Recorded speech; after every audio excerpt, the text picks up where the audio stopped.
everybody, and welcome to today's author interview.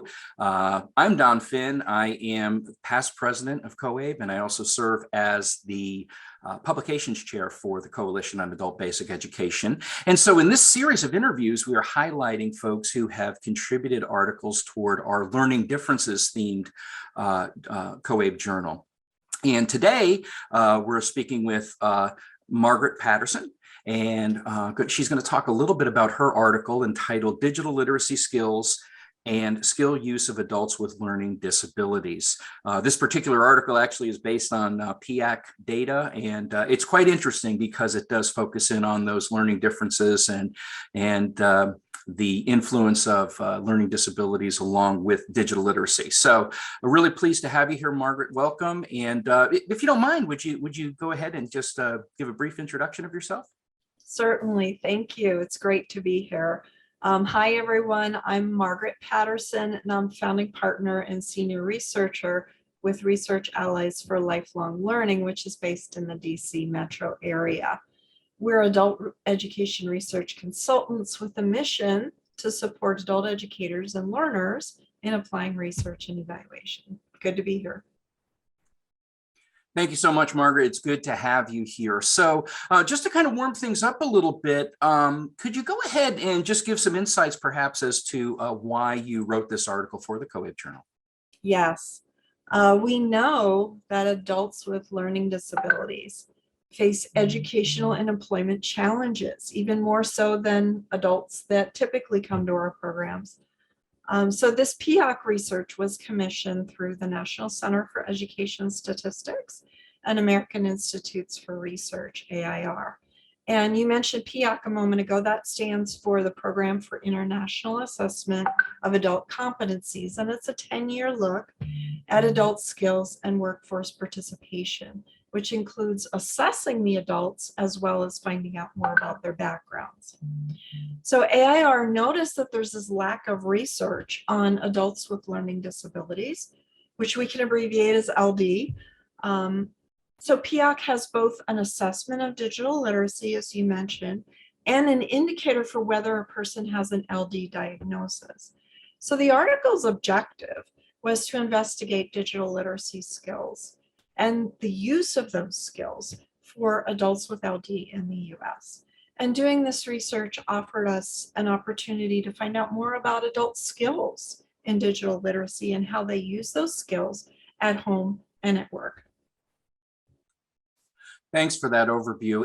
And you know, when it comes to learning disabilities, and as your article pointed out, that roughly 8% of the population, adult population, is identified with learning disabilities. And so the focus of this Learning Differences journal really is to highlight some of those differences and so on. And so in that light, what do you hope that that adult education practitioners, what benefit will they have really from reading this article, and subsequently, what benefit might their reading of this article have on their learners?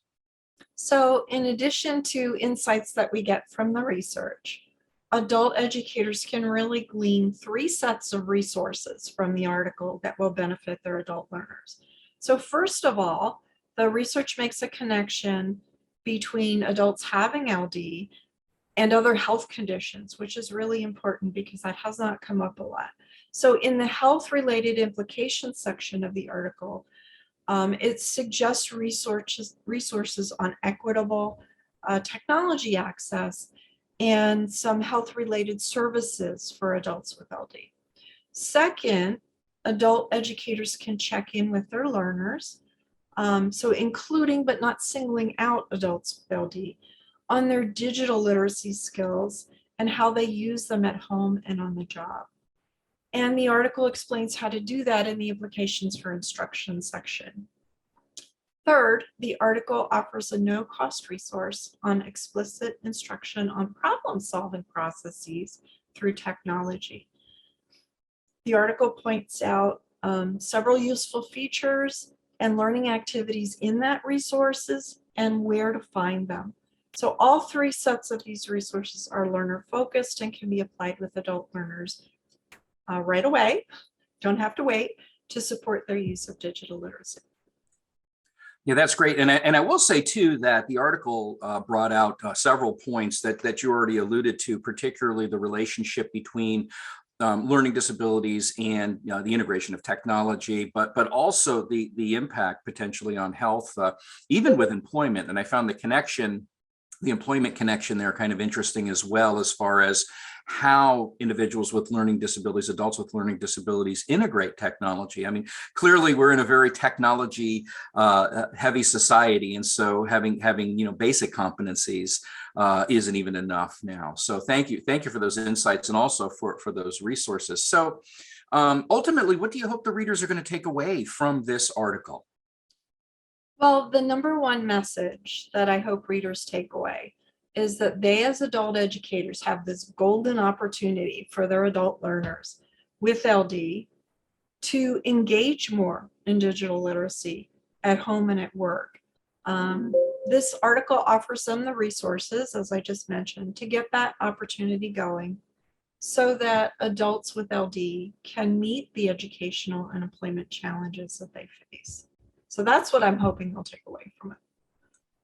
Well, that's great. And I do appreciate how you have taken some of these research, the data sets, and you've provided information on how the data has been applied and how it's been analyzed, but also resulting in some practical helps and some practical tips for classroom teachers and for programs, which is definitely excellent. Well, Margaret, is there anything else any additional comments or anything else you'd like to share before we close? Yeah, the only other thing I would add is that in February of 2022, I did have the opportunity to do a PIOC webinar on the larger study from which the article came. So if anyone is interested in the recording of that webinar, they are able to go to piocgateway.org, and they can download that recording and all the materials that go with it. So it might be some useful information. There was some discussion that people will be interested in, just to supplement what they read in the article.